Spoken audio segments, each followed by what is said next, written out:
This is Comic Picks by the Glick. Hey, and I'm your host, Jason Glick. Good evening, Jason Glick.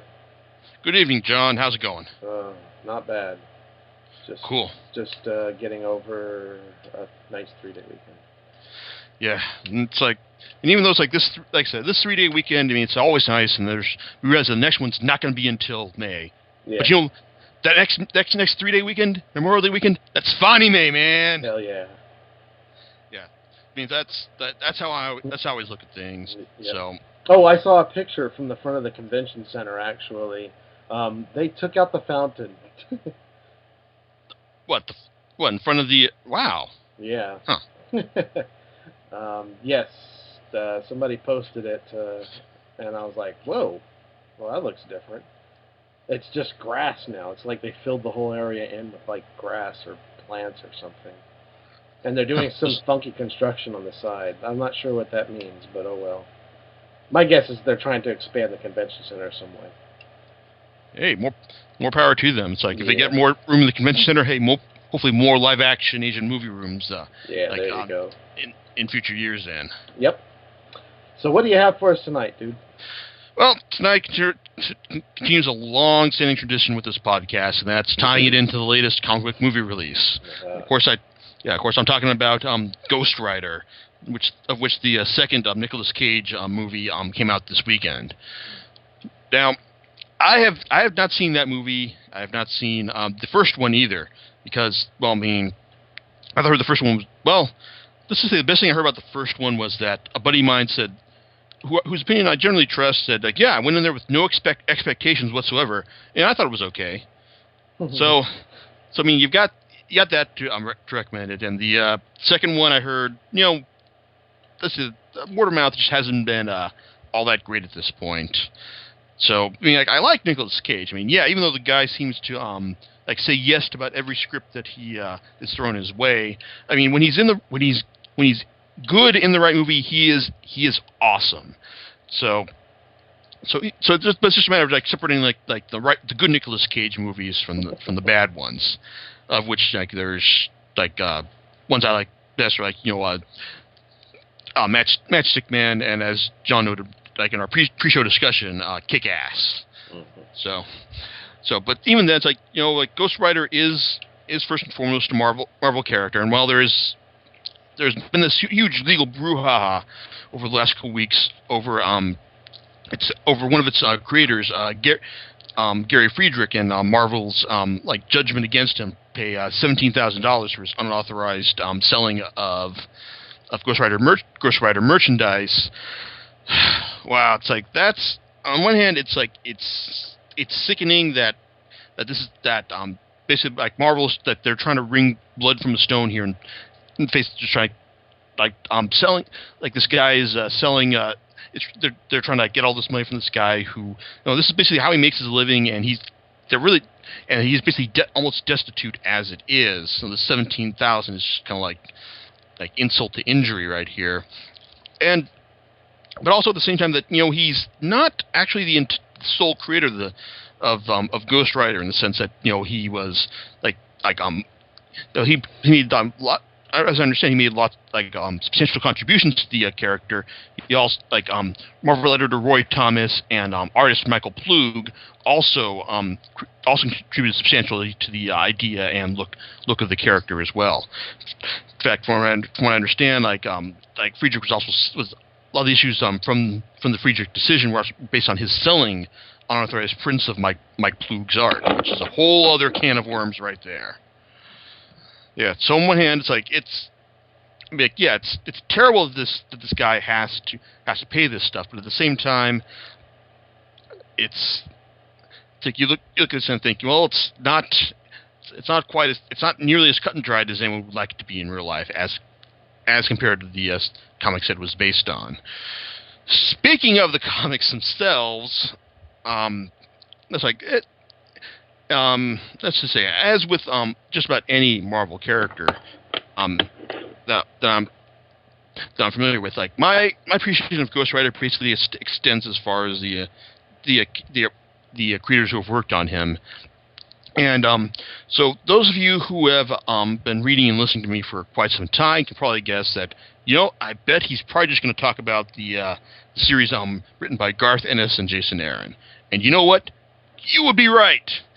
Because, as I say, I only own 6 Ghost Rider trade paperbacks, and they're all from those 2 creators. Garth Ennis, well, because, I'll just buy just about anything like from the guy after the quality of work that he has had over the years. But it's like the thing is with Ennis's work in the Marvel Universe, it's always kind of a crapshoot as to whether you're going to get something that really that's either like a really definitive take on the character, like the Punisher, or just like he's just like laughing and mocking superheroes, or just like phoning it in, like his work on the Midnighter. But Ghost Rider, his original miniseries, The Road to Damnation, was kind of strikes me as a middle ground in this. It's like in this area. I mean, it's the most distinctive thing you can say about it is that it strikes me as like Marvel told Ennis, okay, we need to relaunch Ghost Rider. Only you don't need to actually tie him into don't worry about yourself about tying him into the Marvel Universe. Just go with the whole spirit of vengeance idea, like this guy who sold his soul to the devil to save his friend. That didn't work out. Now he's a spirit of vengeance. Yeah, go run with that. See what you get. And in Ennis' hands, that basically amounts to the Ghost Rider being recruited by an angel in order to stop this demon who was incarnated on Earth from losing the hordes of hell upon it. So basically, you got Johnny Blaze, freed from hell and sent out on the Earth to try and stop this demon named Kazan, who is basically hooked up with the head of this oil magnate, who is planning to drill straight through the Earth's crust, and use his infernally powered drill to open a gateway to hell. It's completely ridiculous, but it's really no more so than a lot of other Marvel stuff that you've read over the years. Complicating matters are the 2 agents of heaven, and hell, that have been sent to get to Kazan first. There's Hoss, the good old Southern boy, like demon with a giant tentacle for a penis, and the biker whose head he literally shoves up his own ass and gives him the name of Buttview, and then there's the personification of God's wrath, Ruth, the almost silent woman who just goes about her business with the ruthless, quiet efficiency. I mean, a lot of this stuff, it kind of does feel like Ennis is kind of phoning it in, especially with this characterization of Johnny Blaze, just kind of like a poor innocent dupe, like in this matter. And it just, like I said, it's not bad. It's certainly readable. Ennis knows how to work tension and action, even when he's just phoning it in. But still, it's not really like an essential read, by any means. I mean, it's diverting enough, but on one hand, you just kind of wish that he just kind of dug a little bit deeper, or he just dug a little bit deeper to tie the character into the Marvel Universe, or maybe not, because God knows if he had written any actual Marvel characters into this series, they would have just been pissing or shitting their pants, literally, in the process. So in the end, Road to Damnation, it was successful enough that Marvel launched a new ongoing Ghost Rider series written by Daniel Way on the back of that. But it was also successful enough that they gave Ennis and the artist for The Road to Damnation, Clayton Crane, a second miniseries called Trail of Tears. Now, word about Clayton Crane. Crane has a heavily CG CG influenced painterly style to it that works really well in the first volume. Yes, it's kind of, parts of it seem kind of antiseptic, but then you get to the but his Ghost Rider design is great, and his demonic creatures look fantastic as well. But the problem with Crane's work, and that it is very obviously seen in the second miniseries Trail of Tears, is that when he's not all his his work has has a very pristine CG quality to it. When this is basically when he has the time to invest, just making sure it's all of a consistent level of quality. And in Trail of Tears, his work here is extremely uneven. Now, it's like this. Now it's like it's at the beginning. It seems like it has this beautiful picturesque work to, almost sepia tone beauty to it. Because the story basically takes place back in the Civil War era, about a Confederate commander named Parham, who he talks a good deal about fighting in war, but he's basically a coward at heart. After one battle, he's rescued by a former slave, and realizes that it's everything I've been fought for is shit. So I'm just gonna sit here and work this land with my friend, and just try to live my life the best, and and then eventually he leaves to seek his fortune on the frontier, but not before coming back and then seeing that his friend was killed by some southern agitators who naturally wrongly believe that that they were wronged by the Civil War, and all these all these African Americans, they deserve to die, especially Parham's friend Caleb, whose family was brutally butchered at their hands, and Caleb, who we also find out actually has some connection to a spirit of vengeance as well. But also getting back to Crane's art, I mean, it has this beautiful this beautiful sepia toned look to it, it was like a Civil War photograph come to life in the earliest parts of the first issue. But even throughout this first issue, the quality just degenerates to the point where it's just it looks almost turns it's a barely readable splotchy mess, and his work throughout the rest of the series is similarly inconsistent. I mean, you just kind of wish that they had given him the time he needed to make it the art as good as it possibly could. But that wasn't the case here, and the art is a big drag on what is otherwise a much better story than Road to Damnation. Ennis is a huge fan of westerns, and he is clearly more invested in his story here, as Parham emerges as a much more complex character than his initial appearance would tend to believe. And even though Ennis has no patience or Ennis is clearly a devout atheist from his work, but even so, his work, there are moments here in series like these where you realize that even then he realizes you can't just go saying God is bad, but he has some interesting points about how vengeance is so attractive to us that people would willingly damn their souls for it.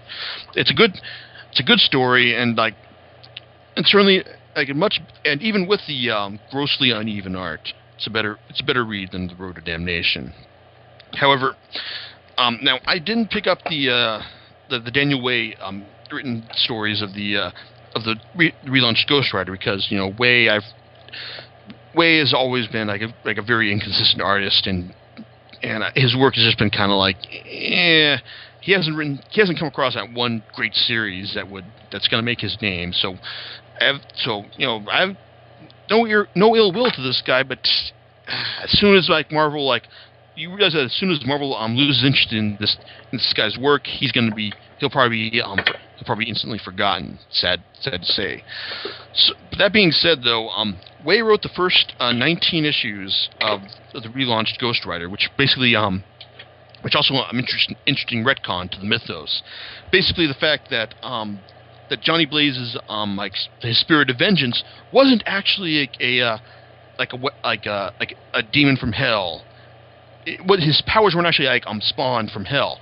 The spirit of vengeance was actually an instrument of heaven. Basically, God's divine will of vengeance, grafted onto his soul by the devil himself, and it was assisted by an angel named Zadkiel, basically the head of Heaven's Black Ops.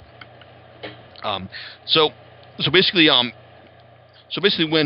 Jason Aaron took over with issue 20, he basically inherited this story, and then said about having Johnny Blaze find a way to get his vengeance on Zadkiel himself. Now, excuse me. Now Aaron, Aaron though is I've said before, he's a great writer. He does serious stuff really well in Scalp, and he has also rated taking completely ridiculous stuff in Astonishing Spider-Man and Wolverine and bringing some actual drama out of it. That's the side of I think you see in Ghost Rider, because he embraces the series Southern Fried Roots, as we get stuff like a haunted highway, a highway haunted by cannibal ghosts, gun-toting nurses who are fighting for Zadkiel, cannibals,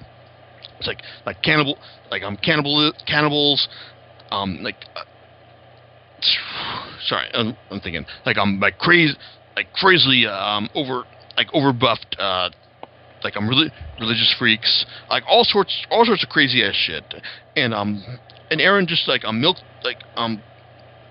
just start his own it gets once it reaches over the top levels, he just keeps going from there. It's very funny, and also makes some interesting additions to the Ghost Rider mythos, specifically in the fact that that even though it's the Ghost Rider, even though he's said to be the instrument of Heaven's divine vengeance now, he's not the only spirit of vengeance out there. There's many out there as as religions of the world, and he also brings back Blaze's brother, Danny Ketch, from the immensely popular at first 90s series, and he gets some great mileage out of that as well. His run is captured in 4 volumes: Hellbent and Heavenbound, The Last Stand, Trials and Tribulations, and Heaven's on Fire. All of these are great, over the top fun, completely ridiculous, but still but even if you haven't, still completely readable, even if you don't have too much familiarity with the character like I did, or even if you haven't read Way's run which immediately preceded it. He also has an assortment of artists working on it as well. Roland Boschi handles most of the first volume and also the last one, Heaven's on Fire. Boschi does he's got not a very detailed style, more impressionistic, that but still captures the menace and humor in these stories. While Tan Eng Huat handles all the art from The Last Stand, as well as the last bit of Hellbent and Heavenbound, and his style is let's say it's. Like I said, he works in a somewhat exaggerated style, but it suits the unrealistic nature of the stories quite well. However, the best of all though is artist Tony Moore, best known for his work on The Walking Dead, as well as the ongoing new lawsuit he's got with Robert Kirkman pending the profits from the sales of the comics, which is a whole other story I don't want to get into right now. But he did the 3 stories from Trials and Tribulations, and Moore's story like matches. He's got a great eye for detail. It's like and character expression, and he's also and just captures the inherent goofiness of a lot of the concepts, such as the Ghost Riders of the the various eras, such as the undead G-Man and his midget pal Knuckles O'Shaughnessy. I mean, stuff like that, and then you get the Highwayman, the big rig driver who sold his soul to Satan in order to keep his edge, while younger Highwaymen tried to we're coming up on him. Stuff like that. I mean, it's beautifully ridiculous, and more captures both the humor and the abject weirdness of all this stuff in these 3 issues. I really wish he could have gone on. He could have done more. He could have worked with Aaron more on this stuff, because he was the perfect artist to realize Aaron's vision for this series. That being said, Aaron's work is available in a nice little omnibus format. Right now, it's and that does come recommended. I mean, I don't think there's really been a Ghost Rider story that demands, this is a brilliant interpretation of the character that deserves a place on your bookshelf for all time. No, but Ghost Rider's he's a B-level character, but he also delivers some really satisfying B-level thrills, as Ennis and Aaron have both shown. I mean, I wouldn't say you need you need to rush out and buy this stuff, but it's certainly worth picking up at some point in the future. Yep. And on that note, we're gonna call it a night. And like I said, at this point, I have no idea what I'll be talking about next week, but we'll see how that goes, because God knows I got lots of stuff I need to write up, but there's not a whole lot of series that have demanded my attention at this particular time. But we'll see how it goes. Exactly. All right. Well, until next time, we'll see you later. All right, laters.